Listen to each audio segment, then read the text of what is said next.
இந்த விடயத்திலே நீங்கள் மேல் குடியேற்றம் என்று பேசப்பட்ட பொழுது ஏற்கனவே ஏனையின் வீதிக்கு கிழக்காக உள்ள சாந்தபுரம், செல்வபுரம், திருமுருகண்டி போன்ற பிரதேசங்களிலே வாழ்கின்ற மக்களுடைய காணிகளை படையினர் தமது தேவைக்காக பயன்படுத்த முனைவதாகவும் அந்த மக்களை மீளக்குடியமர்த்த விடாமல் கிளிநொச்சி சென்ட்ரல் காலேஜ் போன்ற இடங்களிலே தடுத்து வைத்திருப்பதாகவும் ஏற்கனவே அந்த மக்கள் தங்களுடைய பிரச்சனைகளை வவுனியா மாவட்ட நாடாளுமன்ற உறுப்பினர் சிவசக்தி ஆனந்தனூடாகவும் பல்வேறு தரப்பினருக்கும் பாதுகாப்பு செயலாளருக்கும் அறிக்கைகள் ஊடாக கொடுத்திருக்கிறார்கள். எனவே இவ்வாறு இந்த காணிகள் தங்களுடைய சொந்த காணிகளுக்கு செல்ல முடியாத நிலை உள்ளது தொடர்பான விடயங்கள் நீங்கள் பேசினீர்களா? அதுக்கு அவர்கள் என்ன சொன்னார்கள்? அந்த விடயம் எல்லாம் பேசப்பட்டது. ஆனா அவர்களை பொறுத்தவரையில் ராணுவ பிரச்சனை என்று எதுவும் இருப்பதாக அவர்களால் எங்களுக்கு கூறப்படவில்லை.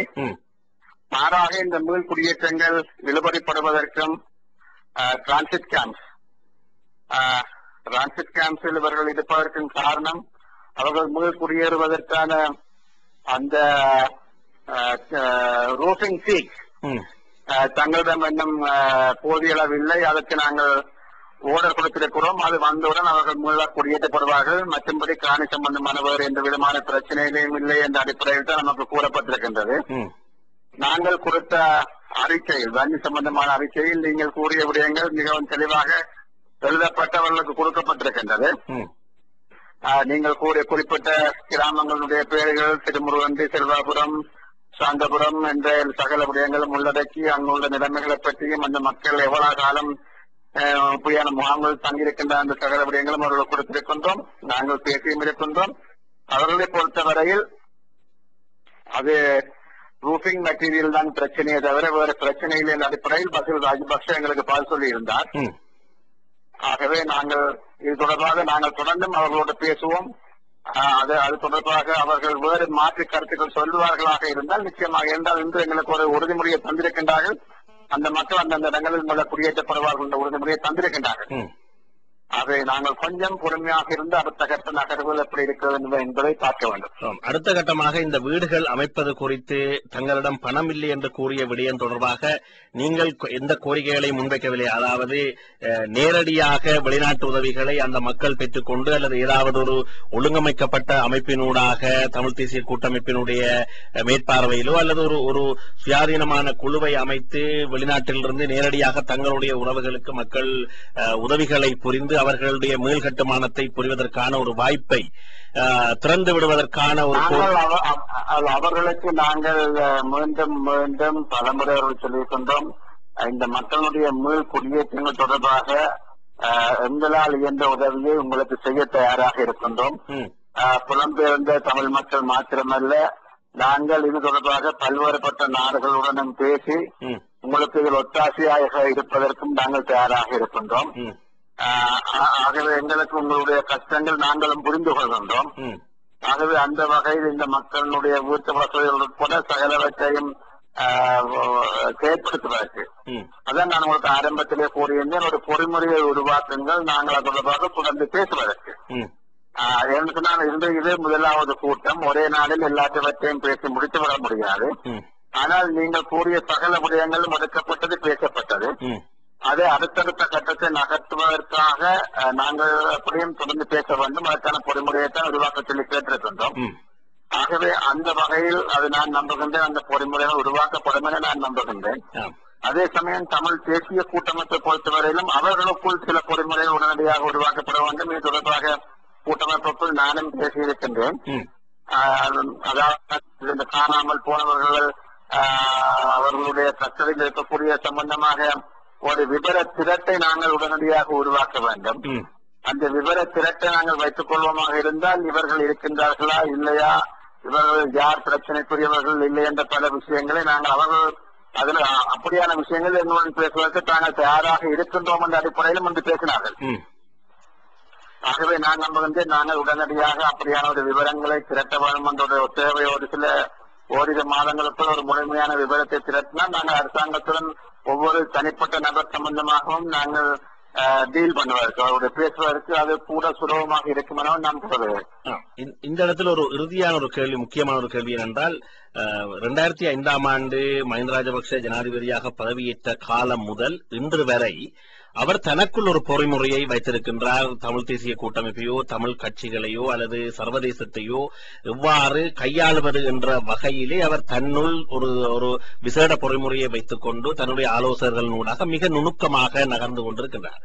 நாளை இந்தியாவுக்கு பயணமாக இருக்கின்றார். இந்த பயணத்தில் இந்தியாவிலே வருகின்ற நெருக்குதல்களையும் சர்வதேச ரீதியாக இப்பொழுது எழுந்திருக்கின்ற கடுமையான அழுத்தங்கள், ஜிஎஸ்பி பிளஸ் வரி பிரச்சனை என்று பல்வேறு பிரச்சனைகளை எதிர்நோக்குகிறார்கள். போக்ரைம் பிரச்சனை, இன்று கூட ஹாட்டோக், அதாவது பிபிசியில் இடம்பெற்ற ஹாட்டோக்கிலே மிக கடுமையான கேள்விகளை பாதுகாப்பு செயலாளரிடம் அவர்கள் கேட்டிருந்தார்கள். எனவே இவற்றுக்கு முகம் கொடுக்க முடியாத ஒரு நிலையிலே தமிழ் தேசிய கூட்டமைப்போடு இவர்கள் பேசுகிறார்கள். அவர்களை ஒரு சமாதானப்படுத்திவிட்டு அவர் இந்தியாவுக்கு சென்றுவிட்டு மீண்டும் வந்து ஆறுதலாக கதிரையில் அமர்ந்திருந்து நாட்களை கழிப்பதற்கும் எண்ணுவதற்குமான ஒரு முன்முயற்சி என்று பலரும் பல ஊடகங்களும் பேசியிருக்கின்றன. இந்த சந்தேகம் உங்களுக்கு வரவில்லையா? நிச்சயமாக எங்களுக்கு நீங்கள் கூறிய போது போன்று எங்களுக்கு பல்வேறுபட்ட விதமான சந்தேகங்களும் எங்களுக்கு இருக்கின்றது. ஆனால் ஒரு விடயத்தை நீங்கள் புரிந்து கொள்வீர்கள் என நான் நம்புகின்றேன். இலங்கை அரசாங்கத்துடன் நாங்கள் பேச வேண்டிய தேவை இருக்கின்றது. இலங்கை அரசாங்கத்துடன் பேசுவதன் ஊடாகத்தான் இலங்கை அரசாங்கத்துடையான உண்மையான சொரூபங்கள் வெளியில் கொண்டு வர முடியும். இலங்கை அரசாங்கத்துடன் பேசாமல் இருப்பதனூடாக அந்த விஷயங்களை வெளியில் கொண்டு வருவது கடினமானது. ஆகவே அந்த வகையில் எங்களுடைய பேச்சுவார்த்தைகள் நாங்கள் இன்று பேசுகின்ற பொழுது நாங்கள் 4 நாட்களாக வன்னியில் சென்றது மாத்திரமல்ல, அதுக்கு பிற்பாடு நாங்கள் பூனேரை போன்ற இடங்களுக்கு போயிருந்தோம். உங்களுடைய பத்திரிகையிலும் வந்திருந்தது, உங்களுடைய இணையதளத்திலும் வந்திருந்தது. ஆகவே இந்த விஷயங்களில், அதாவது அவர்கள் ஒரு விஷயத்தை புரிந்திருந்தார்கள் என்று நாங்கள் பேசுகின்ற பொழுது நாங்கள் ஒரு முழுமையான ஒரு கிரவுண்ட் ஸ்டடி அதுடன் வந்திருக்கிறோம் என்பதை அவர்கள் முழுமையாக புரிந்திருந்தார்கள். நாங்கள் அவர்களுக்கு ஒரு முழுமையான ரிப்போர்ட்டை இப்பொழுது கொடுத்திருக்கின்றோம். ரீசெட்டில்மெண்ட் நிலைமைகள் எப்படி இருக்கின்றது, குடியேற்ற நிலைமைகள் எப்படி இருக்கின்றது என்பதை நாங்கள் மிக தெளிவாக கொடுத்திருக்கின்றோம். ஆகவே எந்த ஒரு அமைச்சரும் கூட எங்களுடன் கன்ஃபர்ம் பண்ணக்கூடிய அளவுக்கு, முட்டி மோதுற அளவுக்கு அங்க நிலைமையில் இருக்கவில்லை. இந்த நாங்கள் கொடுத்தது அத்தனையுமே சரியான உண்மையான நேர்மையான விஷயங்களை நாங்கள் மிக தெளிவாக கூறியிருக்கின்றோம்.